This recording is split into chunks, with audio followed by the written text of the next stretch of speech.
बिस्मिल्लाहिर्रहमानिर्रहीम अस्सलामु अलैकुम रहमतुल्लाह। शहबाज हुकूमत का काउंटडाउन शुरू हो चुका है और शहबाज हुकूमत को ये मैसेज जो है पहुंचा दिया गया है और इस्टेब्लिशमेंट की जानिब से बहुत अहम तरीन मीटिंग असल में हुई है। एक बहुत अहम तरीन मीटिंग, बहुत ही अहम तरीन इजलास हुआ है इस्टेब्लिशमेंट का पिंडी के अंदर, GHQ के अंदर। और जो ताकतवर सबसे सबसे ताकतवर मरकज़ और सबसे ताकतवर जो सेंटर है पाकिस्तान के अंदर रियासत का, हुकूमत का या मुल्क का, वो है पाकिस्तान के इस्टेब्लिशमेंट और GHQ। वहाँ पर जो है बड़ा अहम तरीन इजलास हुआ और उस इजलास के अंदर ये पूरी इस वक्त सिचुएशन और पूरा सिनारियो जो है वो उसको एनालाइज़ किया गया, उसका एनालिसिस किया गया, उसको देखा गया, उसकी जांच पड़ताल की गई है, उसको परखा गया है और उसके सारे ऑप्शन जो हैं वो डिस्कस किए गए हैं। क्योंकि इस वक्त बहुत सारे महाज खुले हुए हैं, बहुत सारी जगहों के ऊपर कोई एक महाज नहीं खुला हुआ, बहुत सारे महाज खुले हुए हैं। कभी कोई अदालत का महाज खुल जाता है, कभी कोई सियासी महाज खुल जाता है, कभी किसी जगह इकॉनमी का महाज खुल जाता है, मईशत का महाज खुल जाता है, कभी किसी जगह कोई और महाज खुल जाता है। तो बहुत सारे महाज जो हैं वो खुल जाते हैं एट ए टाइम।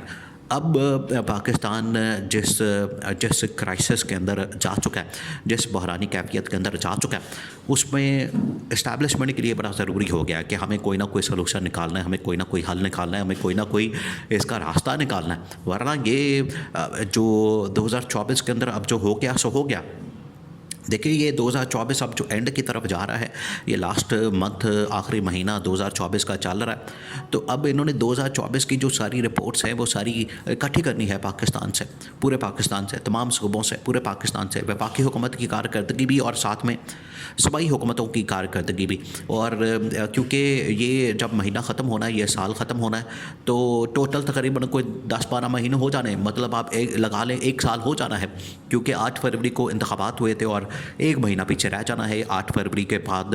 तो ये एक किस्म का 1 साल मुकम्मल होने के बिल्कुल करीब। अब 2024 है तो उसको रख लें कि पहली से पहली जो है वो सारा इसकी जांच पड़ताल होनी है। तो उन्होंने सारी फिर रिपोर्ट्स मंगवाना शुरू कर दिए हैं, वो बैठ गए हैं और उन्होंने सारी ऑप्शन देखी हैं, सारे हालात और वाक़यात देखे हैं, सिनारियो देखा है, उन्होंने सिचुएशन देखी है, उन्होंने मामलात देखे हैं कि ये मुल्क जो है वो 2024 के अंदर जो हमने एक टारगेट किया था, जो हमने एक विज़न प्लान किया था, जो हमने एक विज़न रखा था, प्लान रखा था 2024 के अंदर, हमने पाकिस्तान को जो है कम से कम टेक ऑफ पोजीशन के ऊपर लेकर जाना है और हमने पाकिस्तान को आगे लेकर जाना है।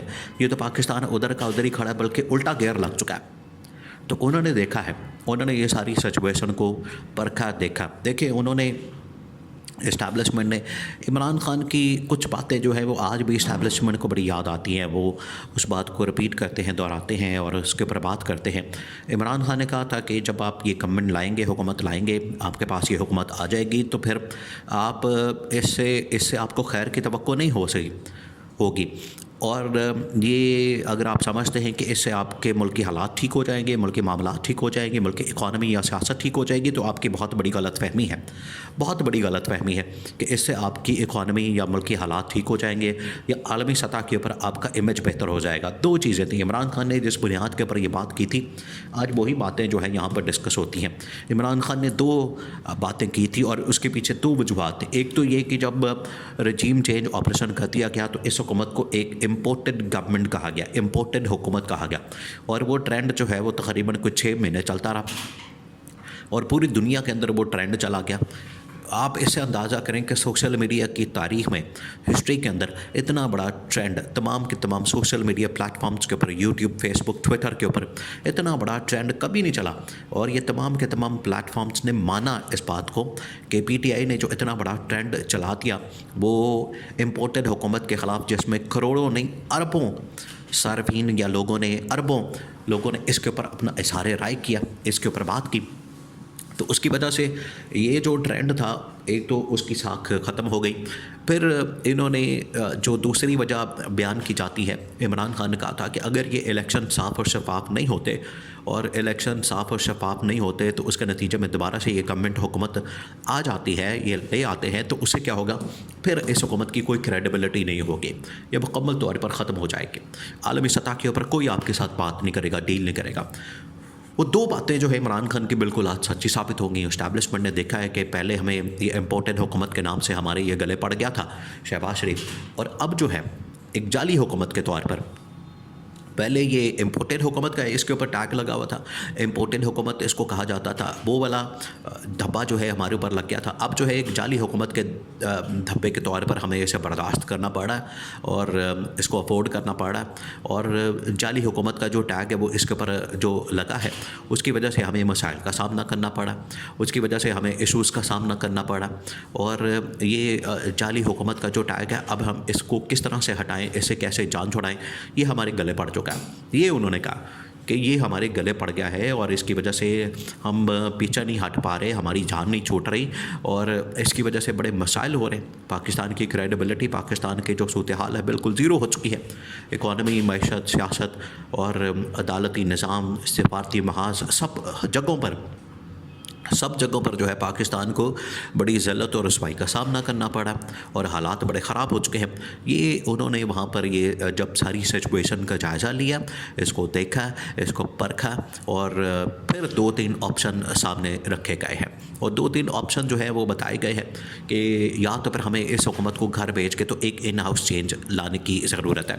इन हाउस चेंज आपको पता है कि पिछले ख़ास तौर पर 26 नवंबर के बाद ये पिछले हफ्ता 10 दिन के अंदर बड़ी बातें हुई हैं कि इन हाउस चेंज ला के तो इस हुकूमत को घर भेज दिया जाए और एक इन हाउस चेंज ला के दोबारा से एक नई हुकूमत अंदर से इंस्टॉल की जाए। दूसरा ये कि अगर इन हाउस चेंज नहीं करना तो आप पूरा का पूरा सेटअप ही घर भेज दें, सबको घर भेज दें और इमरान खान की डिमांड को पूरा कर दिया जाए जो कि आम इंतखाबात फ्रेश इलेक्शन है। अगर फ्रेश इलेक्शन नहीं करवाने तो मिड टर्म इलेक्शन करवा लें, तो कोई ना कोई तो आपको कुछ करना पड़ेगा। ये हंगामी तौर पर जो इजलास हुआ है उसके अंदर ये तमाम के तमाम ऑप्शन और तमाम के तमाम जो रास्ते हैं वो डिस्कस किए गए हैं, उनके ऊपर रोशनी डाली गई है, उनके बारे में बात की गई है, उसके ऊपर जो है वो डिस्कशन की गई है और देखा गया है कि हम किस तरह से ये एक रास्ता निकाल सकते हैं।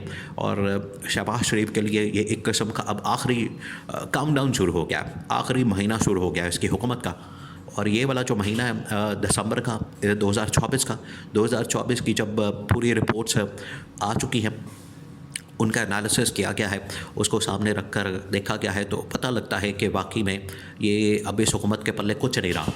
ना आलमी सतह के ऊपर, ना पाकिस्तान में अवाम इसको सपोर्ट करने के तैयार है, ना अवाम इसको वोट देने को तैयार है, तो उसके पल्ले कुछ नहीं बचा। इस वजह से इसे जान छुड़ाना जो है वो बड़ा ज़रूरी हो गया।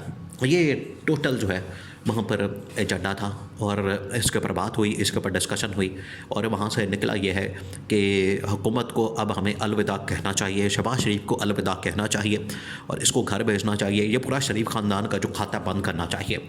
इन्होंने जो लुटमारा लगाया हुआ है पिछले 40-50 साल से, ये बंद करके हुकूमत को भेज के तो इमरान खान की डिमांड्स को पूरा करना चाहिए।